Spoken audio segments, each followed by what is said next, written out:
আসসালামু আলাইকুম বন্ধুরা, আশা করি তোমরা সবাই ভালো আছো। আজকে আমি ষষ্ঠ শ্রেণীর বাংলা বইয়ের দ্বিতীয় অধ্যায়ের দ্বিতীয় পরিচ্ছেদ সুখী মানুষ মমতাজউদ্দিন আহমেদের লেখা একটা নাটক আলোচনা করব। তার আগে তোমরা যারা এখনো চ্যানেলটি সাবস্ক্রাইব করোনি, সাবস্ক্রাইব করে ফেলো, কারণ এই চ্যানেলে তোমরা তোমাদের সাবজেক্টের ভিডিওগুলা পর্যায়ক্রমে পেয়ে যাবে। তাহলে চলো আমরা আমাদের মূল ভিডিওতে চলে যাই। তো গত ক্লাসে আমরা কোন পর্যন্ত পড়েছিলাম? এই পর্যন্ত পড়েছিলাম যে রহমত হচ্ছে মোড়লকে শরবত দিচ্ছে। তারপর কি লেখা আছে চলো আমরা দেখে নিই। হাসু, ওই মোড়ল জোর করে আমার মুরগি জবাই করে খেয়েছে। আমি আজ মুরগির দাম নিয়েই ছাড়বো। মোড়ল, ভাই হাসু, এদিকে এসো, আমি সব দিয়ে দিব, আমাকে শান্তি এনে দাও। কবিরাজ, মোড়ল, তুমি কি আর কোনোদিন মিথ্যা কথা বলবে? মোড়ল, আর বলবো না, এই তোমার মাথায় হাত রেখে প্রতিজ্ঞা করছি, আর কোনোদিন মানুষের ওপর জবরদস্তি করব না, আমাকে ভালো করে দাও। কবিরাজ, লোভে পাপ, পাপে মৃত্যু, আর কোনোদিন লোভ করবে? মোড়ল, না, লোভ করব না, অত্যাচার করব না, আমাকে শান্তি দাও, সুখ দাও। কবিরাজ, তাহলে মনের সুখে শুয়ে থাকো, আমি ওষুধের কথা চিন্তা করি। মোড়ল, সুখ কোথায় পাবো? আমাকে সুখ এনে দাও। হাসু, অন্যের মনে দুঃখ দিলে কোনোদিন সুখ পাবে না। মোড়ল, আমার কত টাকা, কত বাড়ি, কত বড় বাড়ি, আমার মনে সুখ নেই কেন? আমার মনে দুঃখ কেন? কবিরাজ, চুপ করো, যত কলহ করবে তত দুঃখ বাড়বে। হাসু, এদিকে এসো, আমার কথা শ্রবণ করো। মোড়লের ব্যামর ভালো হতে পারে যদি আজ রাত্রের মধ্যেই। রহমত, যদি কি? কবিরাজ, যদি আজ রাত্রের মধ্যেই। হাসু, কি করতে হবে? কবিরাজ, যদি একটি ফতুয়া সংগ্রহ করতে পারো। রহমত, ফতুয়া? কবিরাজ, হ্যাঁ, জামা। এই জামা হবে একজন সুখী মানুষের। তার জামাটা মোড়লের গায়ে দিলেই তৎক্ষণাৎ তার হাড়মর্মর রোগ ভালো হয়ে যাবে। রহমত, এ তো খুব সোজা ওষুধ। কবিরাজ, সোজা নয়, খুব কঠিন কাজ। যাও, সুখী মানুষকে খুঁজে দেখো। সুখী মানুষের জামা না হলে অসুখী মোড়ল বাঁচবে না। মোড়ল, আমি বাঁচবো, জামা এনে দাও, 1000 টাকা বকশিশ দিব। তো আমরা এই পর্যন্ত নাটকটি পড়লাম। তো চলো দেখি কি কি বলেছে নাটকে। বেশ মজার একটা নাটক, অনেক কিছুই বুঝলাম আর কি, তাই না? চলো এই দেখি কি বলেছে। যে এই যে হাসুর মুরগি জবাই করে খেয়েছে বলে হাসু এখনো প্রচন্ড রেগে আছে মোড়লের উপরে। হ্যাঁ, সে মুরগির দাম ছাড়ছে না। মোড়ল যে মানে শয্যাশায়ী হয়ে আছে, তারপরও হাসু মোড়লের ওই যে মুরগি খেয়েছে সে মুরগির ওপর তার দাম নিয়েই ছাড়বে। ঠিক আছে, মুরগির দাম সে নিয়েই ছাড়বে, যার জন্য মোড়লের কথা শোনাচ্ছে। যাই হোক, মোড়ল তখন হাসুকে ডেকে বলতেছে যে আমি আমার সব কিছু দিয়ে দেবো, শুধু আমার শান্তি এনে দাও। ঠিক আছে, তখন কবিরাজ বলে যে তুমি যে এরকম বলতেছো, যাই হোক, তুমি কোনোদিন মিথ্যা কথা বলবা? আর কখনো মিথ্যা কথা বলবা? মোড়ল বলছে আর বলবে না। সে আর কোনোদিনও মিথ্যা কথা বলতেছে না, সে প্রমিস করতেছে যে আর কোনোদিনও মিথ্যা কথা বলবে না, কোনো মানুষের সাথে জবরদস্তি করবে না। ঠিক আছে, শুধু সে সুস্থ থাকতে চায়, আর সে শুধু ভালো থাকতে চায়, খুশি থাকতে চায়। হ্যাঁ, আচ্ছা। কবিরাজ তখন একটা কথা বলছে, কি বলছে? এই যে দেখো, লোভে পাপ, পাপে মৃত্যু, এই কথাটা কিন্তু আমরা প্রায়ই শুনি। আসলে লোভ করা ঠিক না, তাই না? লোভ করা ঠিক না। লোভ করলে কি হয়? লোভের থেকেই পাপের সৃষ্টি হয়। মানে লোভ করলে ওই লোভ, যে জিনিসটার প্রতি লোভ করবা সেটা নেওয়ার জন্য তুমি দেখা যাচ্ছে মানে কোনো ভালো রাস্তায় না গিয়ে তুমি খারাপ রাস্তায় চলে যাচ্ছ সেই জিনিসটা পাওয়ার জন্য। হ্যাঁ, তো দরকার কি, লোভ না করলাম তাহলে ভালো রাস্তাতেই থাকবো আমরা, পাপের দিকেও যাব না। আর পাপের দিকে গেলে কি হবে, এই যে মৃত্যু। তাহলে কি হলো, লোভে পাপ, পাপে মৃত্যু। হ্যাঁ, লোভও করবো না আমরা, কি পাপও করবো না, ইনশাল্লাহ আল্লাহ আল্লাহ আমাদেরকে সহি সালামতে রাখবে, তাই না? আচ্ছা, সেটাই বলেছে যে আর কোনোদিন লোভ করবে, তাই না? তো কবিরাজ মোড়ল বলছে যে না, আর কোনোদিন লোভও করবো না, অত্যাচার করবো না, হ্যাঁ শুধু শান্তি চাই, আমার শান্তি এনে দাও। কবিরাজ তখন তাকে শুয়ে থাকতে বলছে, চুপচাপ শুয়ে থাকো, আমি ওষুধের কথা চিন্তা করি। হ্যাঁ, তারপরে মোড়ল বলছে যে সুখ কোথায় পাবো, চুপচাপ শুয়ে থাকবো, সুখ কোথায় পাবো, আমাকে সুখ এনে দাও। তখন আবার হাসু পিঞ্চ করে কথা বলছে মোড়লের। হ্যাঁ, মোড়ল বেচারা অসুস্থ, সে পিঞ্চ করেই যাচ্ছে, আবার পিঞ্চ করে কথা বলে যে সুখ কেমনে পাবা, হ্যাঁ সুখ কেমনে পাবা।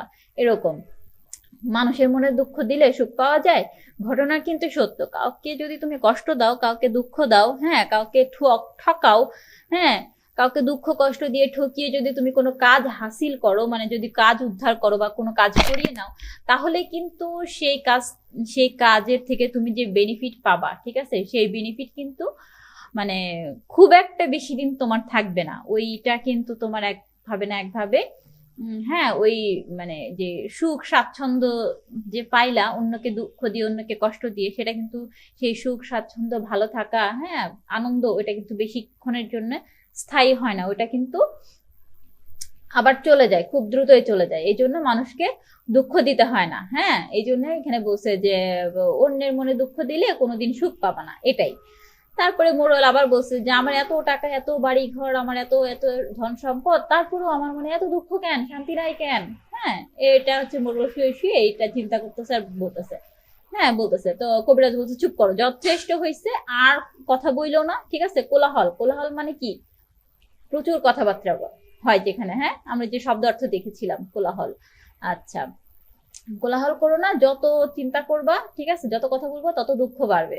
হ্যাঁ, এর জন্য সে কি করছে, কি যে হাসুকে ডেকে নিছে, যে হাসু এদিকে আসো, আমার কথা শোনো, মোড়লের এই রূপটা ভালো হবে যদি কিনা এই রাত্রের মধ্যেই হ্যাঁ কি একটা ফতুয়া সংগ্রহ করে আনতে পারো। কি বলছে, এই রাত্রের মধ্যে যদি একটা ফতুয়া সংগ্রহ করে আনতে পারো। রহমান বল, মাত্র একটা ফতুয়া, এটা কোনো ব্যাপার? একটা ফতুয়া না কোনো ব্যাপার, এটা তো 1-2 ব্যাপার, তাই না? আচ্ছা ঠিক আছে। কবিরাজ তখন বলে যে না, এই জামা কিন্তু এত সহজ না, এটা একটা সুখী মানুষের জামা লাগবে। হ্যাঁ, মোড়লের গায়ে এই সুখী মানুষের জামা দিলেই তৎক্ষণাৎ তার এই যে হাড়মর্মর রোগ ভালো হয়ে যাবে। হাড়মর্মর রোগ কি, যে কোনো একটা রোগের নাম। হ্যাঁ, কোন একটা রোগের নাম। তার মানে এই যে মানে যে বলছে খুবই সহজ, তখন কবিরাজ বলছে যে না, এটা খুবই কঠিন। ঠিক আছে, এই এই সুখী মানুষের জামা পাওয়া খুবই কঠিন একটা কাজ। হ্যাঁ, তখন আর কি মোড়ল বলে যে আমি বাঁচবো, হ্যাঁ আমি বাঁচবো, জামা এনে দাও। মানে এই ফতুয়াটা তার লাগবেই, 1000 টাকা সে বকশিস দিবে। বকশিস মানে কি, কাউকে খুশি হয়ে কিছু দেওয়া, তাই না? এটাই হচ্ছে বকশিস। তাহলে এই যে মোড়ল হচ্ছে বলতেছে যে আমি বাঁচবো, আমার এই জামাটা এনে দাও, আমি দরকার হলে আমি 1000 টাকা বকশিস দিব। ঠিক আছে, তাহলে চলো আমরা পরবর্তীতে কি আছে লিখে এখানে দেখছি যে আমরা কি বলে, রহমত আর হচ্ছে এটাকে হাসু। হ্যাঁ, রহমত আর হচ্ছে হাসু দুজন এখানে চিন্তিত ভাবে বসে আছে, নিশ্চয়ই তারা জামা খুঁজে পাচ্ছে না, এরকমই কিছু একটা হবে হয়তো। চলো আমরা দ্বিতীয় দৃশ্যে পড়ে দেখি কি লেখা আছে।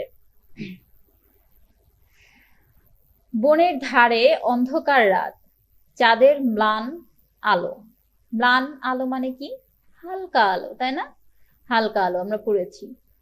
ছোট্ট একটি কুঁড়ে ঘরের সামনে হাসু মিয়া ও রহমত গালে হাত দিয়ে ভাবছে। আচ্ছা, ওই তো এই যে চাঁদের, এই যে চাঁদের হালকা একটু আলো দেখা যাচ্ছে। হ্যাঁ, হালকা একটু ম্লান আলো।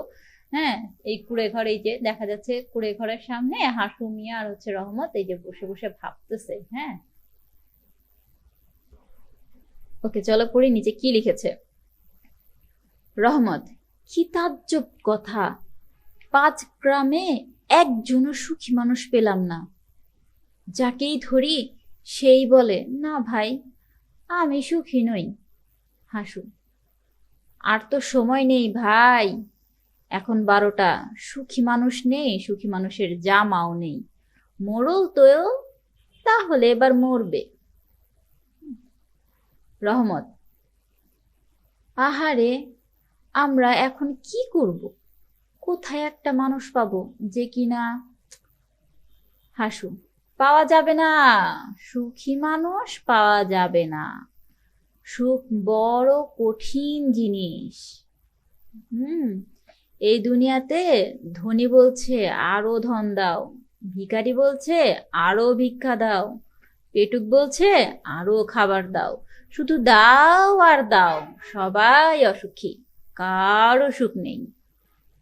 রহমত, আমরাও বলছি মোড়লের জন্য জামা দাও, আমাদের বকশিস দাও, আমরাও অসুখী।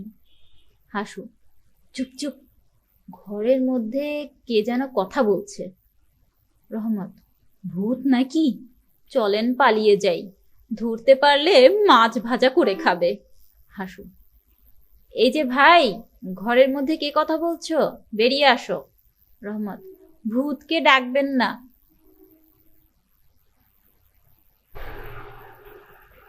ঘর থেকে একজন লোক বেরিয়ে এলো। আচ্ছা ঠিক আছে, তাহলে আমরা এইটুকুতে কি কি বুঝলাম দেখি। এখানে কি লিখেছে, এরা দুইজন এখানে খুবই চিন্তিত। কি কথা কথা বলছে, এখানে কি কথাবার্তা হচ্ছে সেটাই আমরা এতক্ষণ ধরে পড়লাম, জানলাম, তাই না? এখানে হচ্ছে রহমত হচ্ছে হাসুকে উদ্দেশ্য করে বলতেছে যে আশেপাশে 5 গ্রামের মধ্যে একটা সুখী মানুষ পেলাম না। হ্যাঁ, যাকে ধরি সে কি বলে, না আমি সুখী নাই, আমার বহুত দুঃখ কষ্ট, আমি জর্জরিত, আমার সুখ নাই। হ্যাঁ, হাসু তখন আর কি করে বলতেছে যে এখন তো রাত 12টা বাজে, তাইলে তোমার সুখী মানুষও পাইলা না, সুখী মানুষের জামাও তো পাইলা না, এবার তাইলে কি হবে? এবার তো নিশ্চিত মরবে। হ্যাঁ, তখন রহমত বলে এখন কি করা যায়? কোথায় একটা সুখী মানুষ পাবো এটা নিয়ে চিন্তিত। হ্যাঁ, তারপর হাসু বলতেছে পাবা না, পাবা না, কোনো জায়গায় সুখী মানুষ পাবা না। হ্যাঁ, কারণ এই দুনিয়াতে যার অনেক সম্পদ সে বলতেছে আরো সম্পদ দাও, ভিখারিও বলতেছে আমাকে আরো বেশি বেশি ভিক্ষা দাও। হ্যাঁ, তারপর পেটুক বলতেছে খাবার দাও আর খাবার দাও, তাই না? পেটুকও খাইতে চাচ্ছে, আরো খাইতে চাচ্ছে, শুধু দাও আর দাও, সবাই অসুখী। হ্যাঁ, তারপরে কি বলছে রহমত, তখন রহমত হচ্ছে হাসুর সাথে একমত পোষণ করে তখন হচ্ছে বলতেছে যে হ্যাঁ ঠিকই তো, আমরাও তো বলতেছি মোড়লের জন্য জামা দাও, মোড়লের জন্য জামা দিলে পারে তাহলে তারা বকশিস পাবে 1000 টাকা, তাহলে এই যে আমাদের জন্য বকশিস দাও। হ্যাঁ, এই যে এই জন্য এই রহমত তখন একমত পোষণ করে বলতেছে যে হ্যাঁ তাহলে তো আমরাও অসুখী, আমরাও তো সুখী না। তখন হাসু হঠাৎ একটা শব্দ শুনতে পায়, যে কুড়ে ঘরটা ছিল, কুড়ে ঘরের ভিতর থেকে একটা শব্দ শুনতে পায়, যার জন্য হাসুকে বলে চুপ করো চুপ করো, ঘরের মধ্যে কে যেন কথা বলতেছে। হ্যাঁ, তারপর রহমত বলে ভূত নাকি, চলেন তাড়াতাড়ি পালাই যাই। রহমত ভয় পাইছে। হ্যাঁ, তারপরে বলতেছে যে যদি ভূত হয় তাহলে যদি আমাদের ধরতে পারলে তো মাছ ভেজে খেয়ে ফেলবে আমাদেরকে, মানে মাছ ভাজা করে যেভাবে আমরা মাছ ভেজে খাই না, তো ওদেরকে মাছ ভেজে করে খেয়ে ফেলবে ভূত হইলে। তা হাসু বলে তখন ওই ঘরের ভেতরে উদ্দেশ্য করে বলতেছে যে ঘরকে উদ্দেশ্য করে, তো ঘরের ভেতরে কেউ আছে, কে কথা বলতেছো, বের হয়ে আসো। হ্যাঁ, তখন রহমত আবার বলছে ভূত হইতে পারে, আপনি ডাইকেন না, ঠিক আছে?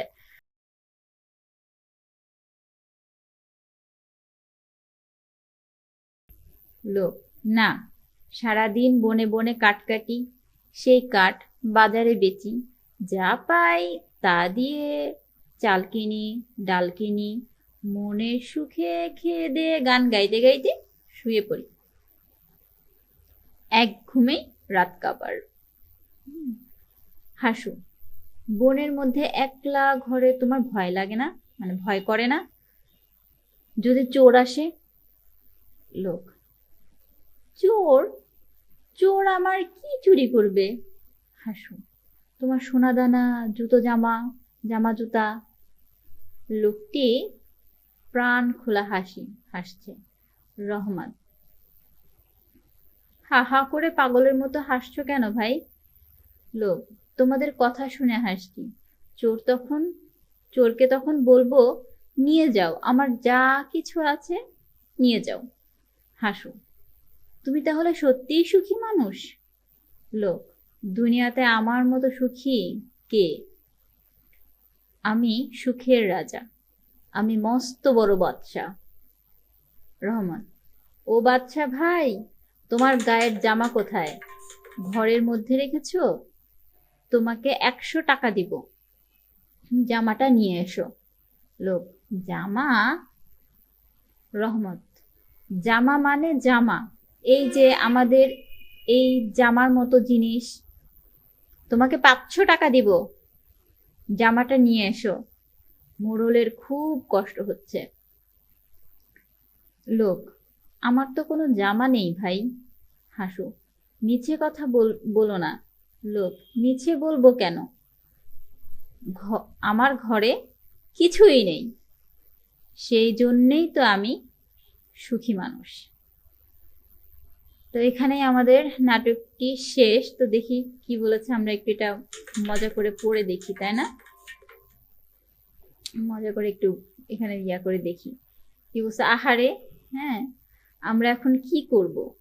হ্যাঁ, কোথায় একটা মানুষ পাবো যে কিনা। হাসু বলছে, না না, ওইটা তো বলেছি না, এটা এই পর্যন্ত বলেছি, এখান থেকে বলবো। আচ্ছা, তারপর যে রহমত আছে ভয় পেল, ভয় পাওয়ার পরে কি হলো, ঘর থেকে একজন লোক বেরিয়ে এলো। একজন লোক বেরিয়ে এসে কি বললো, তোমরা কে ভাই? হ্যাঁ, ঘর থেকে বের হয়ে এসে বললো যে তোমরা কে ভাই? তখন হাসু বললাম, আমরা খুবই দুঃখী মানুষ, তো একজন সুখী মানুষ। তুমি কে? হ্যাঁ, জিজ্ঞেস করছে। তো আমি একজন সুখী মানুষ। হাসু জিজ্ঞেস করছে, কে তুমি? তোমার কোনো দুঃখ নেই? লোকটা তখন বলছে, না, সারাদিন বনে কাঠ কাটি, সে কাঠ বাজারে বেচি, বেচে চাল ডাল কেনাকাটা করে বাড়িতে এনে খেয়ে দিয়ে মনের সুখে গান গাইতে গাইতে ঘুমায় পড়ি, ঠিক আছে, আমার কোনো দুঃখ নাই। হাসু তখন বলছে, বনের মধ্যে একলা থাকো, তোমার ভয় করে না যদি চোর আসে? লোক তখন বলছে যে না, আমার আর চোর আমার কি চুরি করবে? হ্যাঁ, চোর আমার কি চুরি করবে? হাসু তখন বলছে, সোনা দানা জামা জুতা এগুলা। তো লোকটা তখন প্রাণ খুলে হাসছে যে এই। তখন রহমান বলে, পাগলের মতো হাসছো কেন ভাই? হ্যাঁ, তখন লোকটা বলছে যে তোমাদের কথা শুনে হাসতেছি, চোরকে বলবো না, নিয়ে যাও, আমার যা কিছু আছে নিয়ে যাও। হাসু বলছে, তাহলে সত্যিই তুমি সুখী? লোকটা তখন বলছে যে হ্যাঁ, দুনিয়াতে আমার মতো সুখী আর কেউ নেই, আমার মতো সুখী আর কে আছে, আমি সুখের রাজা, আমি মস্ত বড় বাদশাহ। হ্যাঁ, এইগুলা বলছে। তারপর রহমত বলছে, ও বাচ্চা ভাই, তোমার গায়ের জামা কই? তোমার গায়ের জামাটা দাও। হ্যাঁ, আমার 100 টাকা দিব, গায়ের জামাটা দাও। লোকটা তখন বলছে, জামা? তখন বলছে, হ্যাঁ, জামা মানে জানো না, এই যে আমরা গায়ে দিয়ে আসি, যে এরকম একটা জিনিস, মানে জামার মতো, ঠিক আছে, এইটা তুমি পরো না, ঘর থেকে নিয়ে আসো, তারপর তোমাকে 500 টাকা দিব, মানে একটু বাড়াইলো আর কি। হ্যাঁ, 100 টাকা থেকে 500 টাকা দিবে। হ্যাঁ, তো মোরলে খুব কষ্ট হচ্ছে, জামাটা নিয়ে আসো। লোকটা তখন বলছে, আমার তো কোনো জামা নাই ভাই। আমার তো কোনো জামা নেই।